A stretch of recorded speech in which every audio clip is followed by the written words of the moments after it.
Next up is a success story that we're going to hear from Emily Lightner with Cultural Arts Council of Douglasville.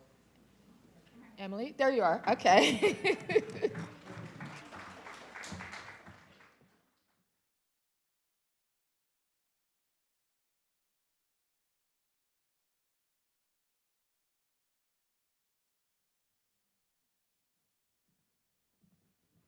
Good morning. Well, y'all were a little more awake earlier. You just got coffee, right? Let's try it again. Good morning. Oh, there you are. Wonderful. As she mentioned, my name is Emily Lightner. I am the Executive Director of the Cultural Arts Council in Douglas County. How many people have been to Douglas County before? Oh, yay. Have you been to the Cultural Arts Council before? Of course, Helen and Tim, yeah. Our neighbors that we love so much. So Patrick called and asked me to talk about our successes in Douglas County, and I was like, we really don't have that much success, but we're working really hard. And he was like, Emily, let's talk about this for a minute. And we started going through everything, and I was like, oh, I guess we have accomplished a lot in a very short time. And sometimes in our positions, I feel like we're looking at 50,000 feet up in the air, and we're like, okay, we got this strategic plan we got to accomplish, we got to do this, oh, we got to have this event, we got to have this fundraiser, oh, and now my board wants me to do this, or the government wants me to do this. And so we're always on to the next thing. And we forget to stop and celebrate our accomplishments. And just the fact that you are here today is a success. And think about, you may have heard about it, there was this global pandemic thing that happened, and a lot of art organizations had to shut down. So how many art organizations are still in existence? Raise your hand. Hey, success. Give a big round of applause to yourself, because that is huge. We had to take something that is built more to be in person, to experience, to communicate, to talk with people, and totally shift our perspective. We went from in-person exhibits to virtual exhibits, from in-performance schools, curriculum-based performances, to now I'm recording them and talking with a mask over a camera and bringing them to the schools that are now virtual and the students at home. We shifted, we pivoted. And so a little bit about myself, as I was talking with my new friends at the Piedmont College, is yay, shout out to them, like young students here engaging in the arts. It's fantastic. But what I did not share with them yet was my mom is an artist. Her name is Red Cockerill, and so I grew up in the arts. I went to my first art show at 3 weeks old, and I won my first award in the arts at 5 years old. And my mom owns a gallery, so I grew up working in that business. And then as teenagers do, I was like, I want nothing to do with the arts, nothing. So I went to school and got a degree in business management and human resources. Okay, it's gonna pay off, girl, I promise. Because it had nothing to do with arts. Here I am, executive director for an arts community, and I am so passionate about it. One, I was born and raised in Douglas County. Two, I see how the arts have made an impact. And everybody in this room knows the impact that it makes, because that's why we're here, and it's our job to share it. So one of the things that I realized when I became executive director about 8 years ago was we didn't have any public art in our community. And everyone here knows how significant public art can be and art as a whole can make in our community. So as a nonprofit organization, I started having conversations. Why? Why? What can we do? Can we do this project? And I kept getting shut down. No, we can't do that. No, not gonna happen. Oh, the city ordinances don't allow it. Why do our city ordinances not allow art in a community? So I started having conversations with our city council members. What can we do to make this happen? They're like, well, I don't know. So they hired a firm to come in and say, hey, what do we need to do? So first big step to our city council members is a thank you for going and saying, we don't know, so we're gonna help try to find a solution. So they brought in this outside entity to say, okay, these are the things that you should be doing, and a part of that is asking questions to your community members. And I can't say it more than what Julie and Tina have talked about. Those numbers are very significant to what you do. Because when I go to talk to our city council members, our Board of Ed commissioners, our House of Representatives, beautiful, heartwarming stories are great. And they're like, oh, that's nice. They have 1 million of them, though. It's those numbers that you saw earlier is what moved the needle for me. And so being able to, of course, share that story and how it's an impact, but showing them numbers, because they're numbers people, showing them numbers, how it makes a difference in our creative, arts, and cultural infrastructure, and making sure that you have the economic development team in your community on your side, because they are going to be your biggest advocate for that infrastructure. So we asked our citizens common questions, are they going to be welcoming of public art? Are they going to be interested in it? Are the community leaders going to be supportive of it? But as you all know in this room, the purpose of public art is not only to enrich the community and improve our quality of life, it's an ability to enrich an environment, but also to ignite the imagination, encourage thought, and can be used as a tool in economic development. So with all of this said, arts has traditionally not been the most widely accepted medium of expression. In fact, it's the first thing to normally get cut when budgets are on the line. In addition, creating and managing a public art program requires important policy decisions, close cooperation with stakeholders, and a host of other challenges. So this is starting to sound like more of a discouraging speech than a success story, right? Because you're like, oh, do I really need to start into this? But understanding the legal issues and challenging faces that public art field is also a necessity of running or participating in a successful public art program. Public art commissions and ordinances vary a great deal from community to community, so it's great to look at your neighbor community, see what they're doing, but they're going to be greatly different than yours. So find what makes yours unique and important, and listen to your community members, your citizen, because they are going to be your greatest advocate.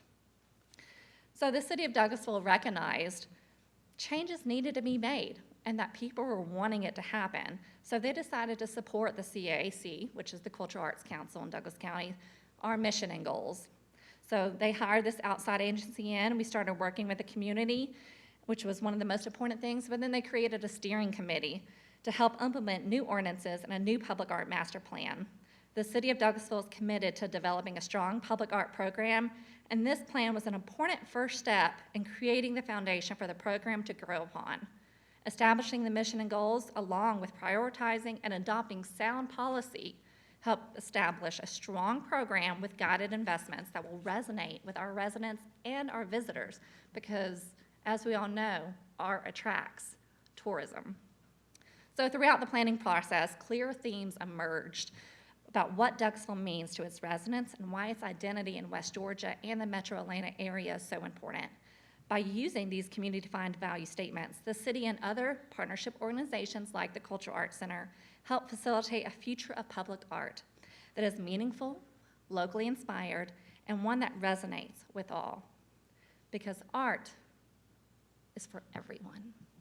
And the City of Douglasville adopted 5 policies: Public Art Commission, Public Art Ordinance, responsibility and authority of the Douglasville Public Art Commission, collection management policy, donation of public art procedures, and policy and procedure for maintenance. Maintenance is a big thing because they want to know, okay, you're putting this beautiful thing out there. What are you going to do with it? Who's going to maintain it? Is it going to look ragged? Think about the Hollywood sign. Does anybody know about the Hollywood sign in California? How it came about was construction, building a subdivision. They wanted it out there to promote, and it ended up falling downhill until someone else, because no one maintained it, until someone's like, hey, this is important, this is a unique part of our identity, and they reevaluated it. So with that Public Art Commission, we created a 7-member body of different members from the community and organizations to oversee this exhibit, sculptures, art process, ordinances, how it's going to be maintained. And so any public art that is going to be implemented within the city now has to go through this commission. Big first steps, right? Okay, we got through, we got our ordinances changed, huge deals, never been changed before. Okay, now we think art might be acceptable. So the CAC, being the only arts council in the county and being a nonprofit organization, took the lead on helping the community become a dynamic center for the arts. So we started with anything, our low-hanging fruit. What does that look like? Something easily that we can take on that may not disrupt too much, that people say, okay, yeah, this public art bench, that's really neat. People can sit there, they can view it, it says love one another, let's take that on. So then I talked to our water and sewer authority, who knew arts and water could collaborate together. But I said, hey, we have all these hydrants around town. What if we create a project called the Arts on Fire and painted all of them? And now if I had asked this question, no joke, 7 years ago, they would have laughed in my face and showed me the door. And we have a new leadership in Douglas County now. And so when I said this, they're like, I like it. I think we could build on this. And the hydrants can not only be creative art pieces, along with being functional and life-saving, we can also use that as an educational component to our community of how water works, the intake, the process, what it goes through, and why the resources in our community are so important. So we did that. Then I asked our elected officials, I said, what do you say to define Douglas County? Like, if you said one thing, what would that be? And about how the room is right now was very quiet. They couldn't say anything. I'm like, well, you know, we look at our neighbors in Carrollton, they have wolves, you know, they have UWG. We look at Athens, they have their bulldogs. Like, what's that one thing that's like, that's Douglas County? So we kind of pondered on this and talked about it. In the meantime, we were also doing a survey through the community, and we were going back through the results, seeing, you know, what defines our community and all that economic development and good stuff. And one thing that stood out to me was 95% of our residents gave back to nonprofit organizations, which meant Douglas County has heart. And so I brought that up, and they're like, yeah, I said, is that a normal number for counties in the state of Georgia to have 95% of your citizens saying they give back? Like, actually, that's really high. Okay, so kept thinking about this, and I don't know if we have pitch. Oh, there we go, yeah. So we came up with the theme, love where you live, because it's so easy for residents that have maybe lived there a long time. You're always gonna have this hand cluster of people that, you already know where I'm going with this, right? That are like, oh, there's so many bad things about our community. Oh, this is terrible, da-da-da-da-da. So why don't we be louder than those mean voices? Be louder, speak firmly, and say, well, actually, our community is pretty amazing, and this is why. And so each one of our hearts says something different about why our community is so important, like our Sweetwater Creek State Park, like our new emergency pediatric center that is going for the Trauma 1 level center. There are so many great things that make Douglas County great, and that's what our hearts showcase. And they showcase our artists, and we started this during the pandemic. And at the same time, when our gallery was shut down, we said, okay, we still got to get our artists out there. How do we do that? So I partnered with an organization on a trip from South Carolina, and I said, I think what you're doing is pretty cool. I want to tweak and adjust it, if you don't mind, and bring it to Georgia. Absolutely. So we created a program called Art Pop ATL. We juried in artists from across the state of Georgia. We took their artwork and we blew it up on billboards across the state. So you're driving down 75, 85, you see a billboard of an artist, their painting, their photograph, it has their name, it has their website, it has our information. So we surveyed the artist afterwards, hey, was this able to help you out at all? Did you have any sales? So one of the stories is the guy was a MARTA bus driver. And on his daily route, he'd say, hey, this is, and he would give his little driving tour on MARTA saying, this is this artist, you need to check him out. Turns out, he no longer has to drive for MARTA. He has his own business. He opened up his own gallery because his artwork went viral on those billboards. In addition, the Philippines reached out to us and said, hey, I love what you're doing. Can we bring this to the Philippines? And we said, absolutely. So now our artists went international through this public art program. And that's what arts can do.